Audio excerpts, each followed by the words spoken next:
ఈరోజు జూన్ 26వ తేదీ శుక్రవారం బంగారం ధరలు ఇలా ఉన్నాయి. 24 క్యారెట్ల 10 గ్రాముల బంగారం ధర 1,40,300 పలుకుతుంది. 22 క్యారెట్ల 10 గ్రాముల బంగారం ధర 1,28,450 వద్ద ఉంది. 1 కేజీ వెండి ధర 2,22,000 పలుకుతుంది. బంగారం ధర గడిచిన వారం రోజులుగా భారీగా తగ్గుతున్నట్లు చూడవచ్చు. ఈ ఏడాది జనవరిలో బంగారం ధర ఆల్ టైమ్ రికార్డ్ స్థాయిని నమోదు చేసింది.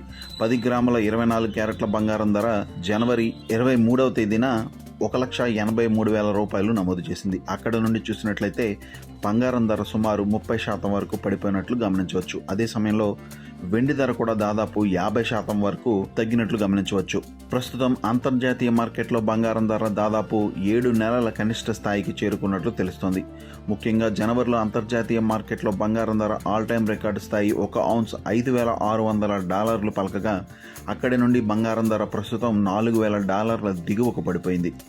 బంగారం ధరలు తగ్గడానికి ప్రధాన కారణం అమెరికా ఇరాన్ యుద్ధం తగ్గుముఖమట్టడం, అమెరికా ఫెడరల్ రిజర్వ్ బ్యాంక్ వడ్డీ రేట్లు పెంపుదల చేసే అవకాశం ఉందని వార్తలు కూడా పసిడి ధరలు తగ్గడానికి దోహదపడుతున్నాయి. అలాగే బలపడుతున్న డాలర్ విలువ కూడా బంగారం ధర తగ్గడానికి చాలా వరకు తోడ్పడుతోంది. నిజానికి ఇరాన్ యుద్ధం కారణంగా క్రూడ్ ఆయిల్ ధరలు భారీగా పెరిగాయి. దీంతో ద్రవ్యోల్బణం భయాలు అమెరికా మార్కెట్లో భారీగా పెరిగాయి. ముఖ్యంగా ధరలు పెరుగుతాయని అంతా భయపడ్డారు. దీంతో ఈ ఏడాది అక్టోబర్ నుంచి వచ్చే ఏడాది మార్చి వరకు ఫెడరల్ రిజర్వ్ వడ్డీ రేట్లు పెంచుతుందని అంచనాలు మార్కెట్లో భారీగా పెరిగాయి. దీంతో బంగారం ధర పెరుగుతున్నట్లు చూడవచ్చు. బంగారం మీద ఇన్వెస్టర్లు దీర్ఘకాలికంగా పెట్టుబడులు పెట్టలేరు. ఎందుకంటే దీని మీద ఎలాంటి వడ్డీ లాంటి రాబడి రాదు. అదే సమయంలో అమెరికా జారీ చేసే ట్రెజరీ బాండ్లపైన రాబడి ఎక్కువగా వస్తుంది. అప్పుడు ఇన్వెస్టర్లు బంగారం లాంటి ఆస్తుల నుండి పెట్టుబడులను ఉపసంహరించుకుని అమెరికా ట్రెజరీ బాండ్లలో పెట్టుబడి పెట్టేందుకు ఆసక్తి చూపిస్తుంటారు. అలాగే ఇన్వెస్టర్లు గోల్డ్ ETF బాండ్స్ నుంచి తమ పెట్టుబడులను వెనక్కి తీసుకుంటున్నారు.